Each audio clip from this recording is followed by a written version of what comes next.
Everything you need is already inside of you. The world would not be what it is without you. When we begin to create change within us, we begin to create change in the world around us. Your journey to becoming your best self as the whole person starts right now.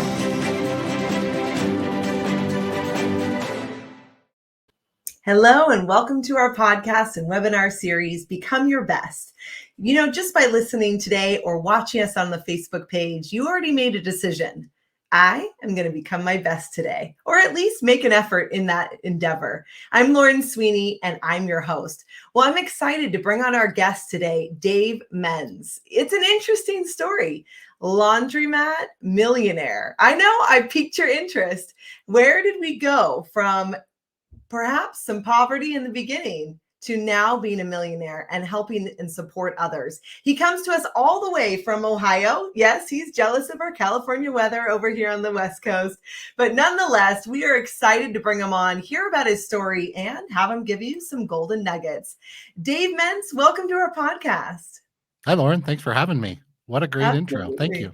You're so welcome. So talk to me a little bit about your journey and how you began.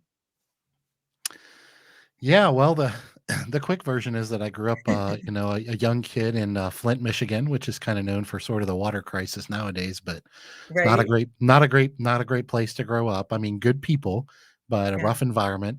My parents were married and had my older brother their senior year of high school, and I came along a year or two later. And so we were always kind of behind the eight ball financially and otherwise. My parents scraped and scrapped all they could their whole lives to try to provide a life for us. And when I became a young adult, my parents were probably closer to like lower middle class, I would say. So they had accomplished some things. But the fact of the matter is, I've always just been the type of person that I loved your intro, by the way. It just really, I know this sounds cheesy, but I'll say it anyways. It really touched my heart because really I live my life every day of just trying to be better tomorrow than I was yesterday. I'm a firm believer in not really comparing myself to others in any way, shape, or form, but just comparing myself to yesterday's version of myself, meaning my growing and getting better. And that's how I was raised. That's by the people I was raised, but it's also just kind of in my DNA. And I'm kind of a fighter and a scrapper myself. And so I've always just tried to better myself in any way that I can. And I've always kind of had this entrepreneurial spirit about me that's always wanted to kind of scratch that itch, so to speak. Amazing. So you were humbly, brought up and raised, although with some incredible values. And talk to us about your kind of professional journey in wanting to become a better version of you, but then also sort of your career path and then now the impact that you get to make. Yeah, when I graduated from high school, and I use that loosely because I barely graduated from high school, I didn't know what I wanted to do, but I was pretty sure college wasn't for me. I wasn't a big fan of school, although I loved education, which a lot of people see as this odd dichotomy. But I've always loved learning and just didn't like being in a classroom. And so I knew college wasn't for me. I did try for a year and just reinforced that it wasn't for me. Got an entry level job at the local telephone company here in Cincinnati, Cincinnati Bell. And funny thing is, even though I always had this entrepreneurial spirit, I worked there for 17 years, was promoted several times, kind of worked my way up to sort of a middle management, if you will, type of position. And one day I just looked myself in the mirror and I said, what are you doing with your life? Like I was married, I had young babies at home, I had the white picket fence, middle class life. And I realized that I looked at myself in the mirror one day I was getting from work and I said, you're a sellout. And what I meant by that to myself was just being kind of a harsh reality of I think at the time I was in my early 30s and I was just like, this isn't what you're here to do. You're not here to work the 9 to 5, and there's nothing wrong with that. That's just not who I am, and I knew that from a young age. And so I decided to do something about it, quite frankly. I had a pretty coming to Jesus type of meeting with my wife, or conversation, I should say, with my wife. She knew this about me. She agreed that I was right. And she was like, I fully support you. She's an amazing woman. She said, I fully support you. Let's see where this takes us. And for the next 5 years, we lived well below our means. I kept my full-time job. We saved up every penny we could. Um, as we got promotions and things like that, and she got her master's degree, we just kept our lifestyle very modest, always in anticipation of someday owning a business. We didn't know what it would be. We didn't know what field it would be in, and I honestly didn't care. I've just always loved the act of business, meaning finding a problem, solving the problem, serving others, and being rewarded financially. That's the epitome of what business should be in its purest form. And I've always just been in love with the idea of business. And so I didn't care what the product was, which people always find that fascinating. The interesting thing is it led me to one of the least sexy businesses on planet Earth. People don't really go around bragging about owning laundromats. It's not something that will impress your friends at a dinner party. As I learned later, even though I was very proud of it, nobody else was impressed. But yeah, long story short, I 5 or 6 years later, we bought our first rundown laundromat a couple miles from our house. It was losing money. It was like a lot of laundromats. We have that kind of negative connotation associated with the word laundromat, the stereotypical rundown, dumpy laundromat that half the equipment doesn't work and that type of thing. And that's pretty much what I bought. And it was really all I could afford, but it was a couple miles from my home. It was in my local community. And I've always been very passionate about finding a problem and solving the problem. And I saw a problem and I was like, I don't know a lot, but I know I can be pretty tenacious when I'm passionate about something, and I'll dive in and I'll learn. And I bought that business, much to my wife's dismay. Um, that was losing money. And a year or so later, we had turned it around, and the store was profitable, with a little bit of money that we had saved up and a whole lot of sweat equity. Um, and that was kind of the beginning of our journey. And now we own 5 laundromats in Cincinnati, Ohio, and I travel all over the country telling anyone that'll listen that I believe it's the best small business in America. So, Wow. And when in that process did you leave your corporate job? actually, after I bought my first store, we knew that, I wouldn't be able to replace my income at my job, right away. So it was about 4 years in. We had about a year later, we bought a second store. And then a couple years later, we got our third store under contract. And when we got that third one under contract, I realized, okay, I'm running 2 businesses on the side, which wasn't really on the side. I basically had 2 full-time careers. And I'd been working anywhere from 90 to 100 hours a week. I basically worked and slept for about 4 years just to make my dream happen, to get to the point where I don't know that we were really thriving at that point, but the businesses put off just enough profit for me to be able to replace my salary at my job, keep our lifestyle the same, and leave my job and be able to focus full time on my businesses. And it was terrifying because that was the only place I had ever worked. It was a good union job. I didn't have a degree or really any skills to fall back on. It was terrifying for both me and my wife, because if it hadn't worked, it would have been ugly. You know what's so amazing is first you had the aha moment 5 years before you purchased your first I laundromat, did. right? I did. 5 years, and I think today we don't talk about that a lot, that Yeah. we talk Agree. about, "Oh, I had this epiphany, the next day I quit my job, then I was Yeah. broke." Wait. I mean, and then 4 more years. So 9 years, Dave. Yeah. That's amazing. 9 years of holding the vision. How did you and your wife hold that vision for 9 years before you were able to be successful and literally laundromat millionaire? I know we're going to talk about your website and everything. Um, well, my wife, I'll speak for her, because I know she would say this if she were here. She just is a incredible lady that is very encouraging and believes everyone should chase their dreams. And it's not Wow. her dream; it's my dream. But she believes that I should chase my dreams. And so she was very encouraging, even though she was very terrified. I think she would rather me have not done it. But if I really believed it was what I was here to do, then she believed I should do it. For me, it's something I've wanted from single digits age as a kid. When I graduated from kindergarten, they line you all up at the little kindergarten graduation, and and they say, what do you want to be when you grow up? And this kid wants to be a doctor and a baseball player. And I don't remember this, but my dad tells me that I told everybody I wanted to own my own business. Well, this was back in like 81. So back then, entrepreneurship wasn't near as sexy as it is nowadays. It was, especially in my world where I came from of poverty, it was just a way to be even more broke than we already were. It was too risky. Everybody in my life just encouraged me to, get that college degree, and that was success in life. And so the answer is I wanted it from such a young age. And I always say I don't have too many gifts or talents, but one of them is I'm stubborn to a fault. And when I believe that I am put here to do something, like, you're gonna have to kill me to get to stop me from doing it. It's just who I am, and I wanted it that bad. And so people ask me that question often, and I tell them I vividly remember when I bought the first laundromat. I was losing money, and my wife said, "What are we gonna do if this doesn't work?" And I said, "Well, you're gonna be a widow." And she was like, "What does that mean?" And I looked her in the eyes, and she knows me.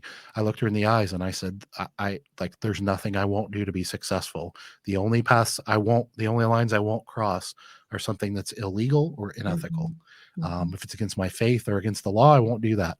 But short of that, I'm willing to sacrifice an awful lot because, when you have that kind of, I wouldn't even call it ambition. When you have that type of drive, you believe that's why you're on earth. Um, it's pretty motivating, pretty Wow. motivating. Amazing. So talk to me about your website and now this is what you do, and do you also help mentor others to kind of live their passion and their dream? Talk to me about that. Yeah, so one store led to two, two led to three, three led to four, four led to five. We eventually started kind of our little real estate portfolio, found a lot of success. We even launched a laundry pickup and delivery service, which is kind of a vertical integrated revenue stream through our business that's really just exploded. Yeah, the epiphany in my book that I write about is that we were updating our personal financial statement one day, and I looked at my wife who had a desk next to me in our office at home, and I said, "Do you realize we're millionaires?" And she was like, "Huh?" And I was like, "We're millionaires." And she was like, "I don't feel like a millionaire." And I just laughed and said, "Well, what does a millionaire feel like?" And she was like, "I don't know." And we went about our day. And that was that. Like, that was, not a real elaborate thing. Yeah. But what ended up happening is I found a lot of success. And I found a lot of success in an industry that a lot of people don't. A lot of people get into this business. It's a very simple, cash based business. It's not overly complicated. A lot of people believe it's passive, meaning you don't have to do much to be successful. And they approach their businesses that way. And they don't really ever find any success because they don't take it seriously, quite frankly. Mm, And I looked around after years of success and I realized that a lot of my friends and peers, because I'm big on networking, a lot of my peers had really grown to respect and admire me and what I had accomplished. And all of a wow. sudden, probably around 8 or 9 years in, um, they started asking me a lot of questions. And I don't know when it happened, I somehow graduated from being the newbie that was asking all the questions to answering all the questions. And I realized, like, I have information, knowledge that can Yeah. help other people be successful. And part of my faith, the way I was raised, is if you have the ability to help others, you should. Mhm. Don't really overthink it. Don't take it any further than that. You should just help people. And so I did. And so what ended up happening is over the next 3 or 4 years, I grew a free coaching business. And I always joke with people, man, if you want a booming business, get into the free coaching business. That's a booming business. And what ended up happening is I created a culture, an environment, and a team of about 40 employees that ran my retail stores. And so my retail businesses grew to the point where they didn't really need me anymore. And so I had all this free time, but I also had all this knowledge and experience and a pretty good reputation in the industry. And so I was perfectly positioned to help these people. And so I just believed that I should. Well, it took on a life of its own and just literally took over my life. Some people became very entitled, very demanding of my time. I loved helping people, but it just wore me down. I was talking to my mentor one day and they said, you have to do something different. I said, I don't know what to do. They said, well, you either just have to start telling people no, or you have to start charging people. And I said, well, I kind of feel, like a brat if I just say no, I won't help you, even though I can. Um, and so, long story short, it grew into Laundromat Millionaire. And how I did that is I was invited on a fairly well known podcast that I naively just went on there and just told my story, just like I'm telling you. And it was a pretty well known podcast. They had a lot of views and stuff. And I got inundated for the next 6 months with messages and emails and LinkedIn messages and all these different things from people, just how inspiring my story was. And I realized, like, I have something more to offer the world. and I believe that I should tell that story. And so I wrote my book, Laundromat Millionaire, that just came out recently. I launched my own podcast. I did eventually start coaching for my, charging for my coaching Yeah. services. That's kind of exploded to the point where I don't even really do that one-on-one anymore. Now I have a Laundromat Millionaire conference that I'm putting on in a few months in Fort Lauderdale, Florida. I'm creating courses. So what I'm really trying to do is expand my ability to reach more people. Because what I learned is the laundromat industry is full of a lot of really, really good people who Mm. want more out of life and they don't know how. And for whatever reason, I'm in this place where I know how. Mm. And I can't replicate myself, but I can create assets like a book and a podcast and things like that that can teach and inspire others. And my industry very, very much needs that. There's not a lot of education or even inspiration in our industry. Everybody kind of has their head down, grinding, fixing their own equipment and folding laundry for people and paying their bills and going home exhausted at the end of a day. And then they get up tomorrow and do the same thing again.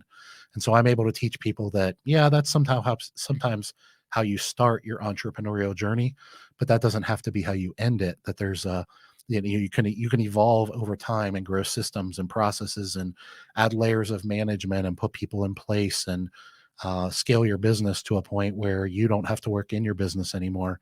Now you can work on your business and you can be the visionary and things like that.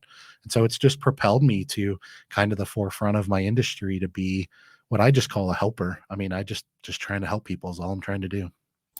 Amazing. Dave, you started out with an aha moment, then Mhm. you wait 5 years, then 4 more years of basically two full-time jobs as you build your business. You build your business to be successful.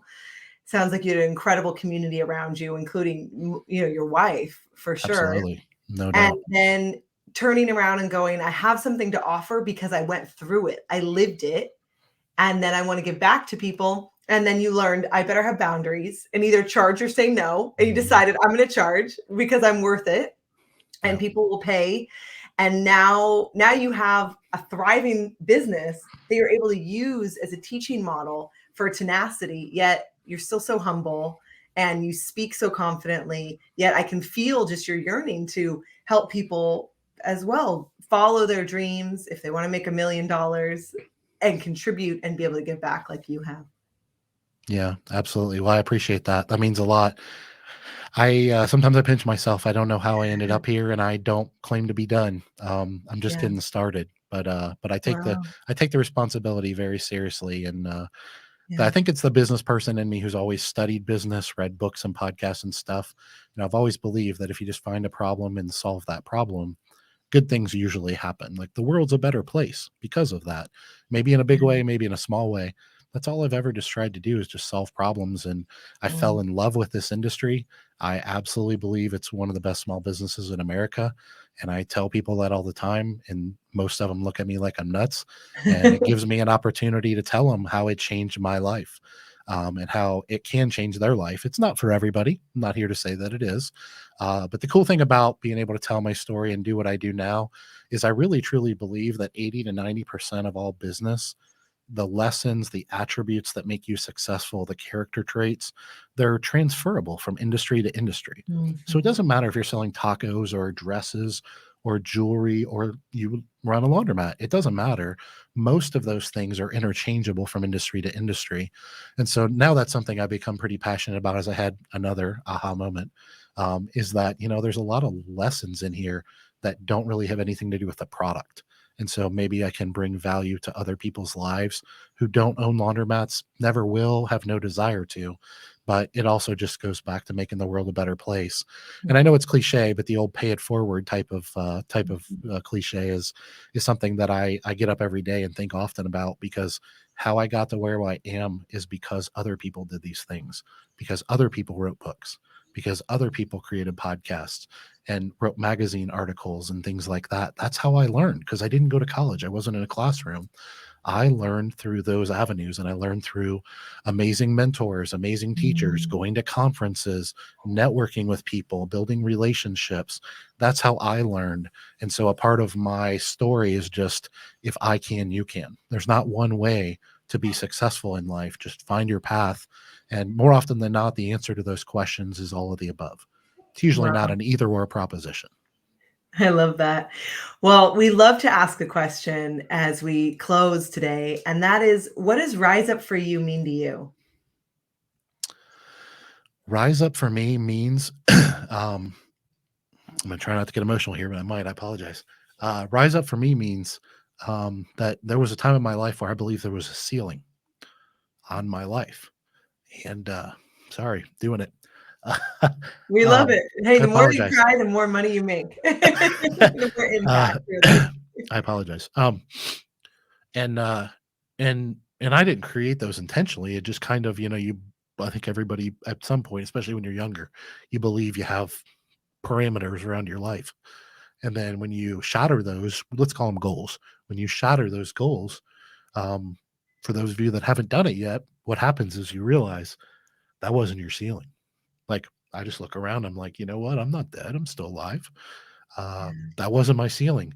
The answer is that I've done that 4 or 5 times now in my Wow. life. And now I've gotten to the point where I'm a slow learner, but I got to the point where I was like, you know what? Maybe there isn't a ceiling. Maybe it doesn't exist. I need to get that out of my train of thought.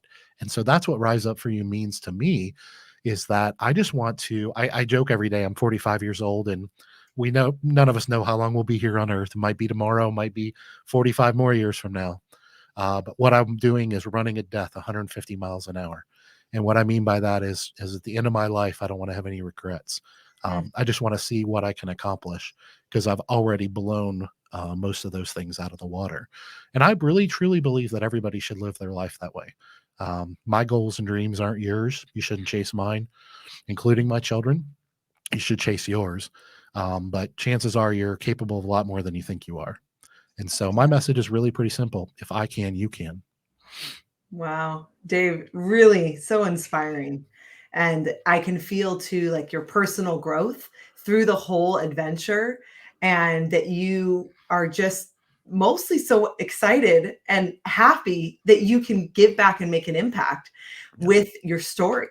And it reminds us that we all have a certain journey, and that tenacity to keep on keeping on. Really incredible. Thank you for Yeah. being here today. Absolutely. Thank you. Oh, wow. Amazing, amazing journey. Please check out laundromatmillionaire.com. Check out his book and all that he has to offer. I'm Lauren Sweeney. It's been my pleasure to be your host today on the Become Your Best podcast and webinar series. If you'd like to download some free resources on our website, riseupforyou.com/confidence is one of my favorites. It will give you 6 of our videos and a free downloadable workbook from Netta, our founder, and myself, the vice president here at Rise Up For You. Thank you for joining us, and we'll see you next time on the podcast.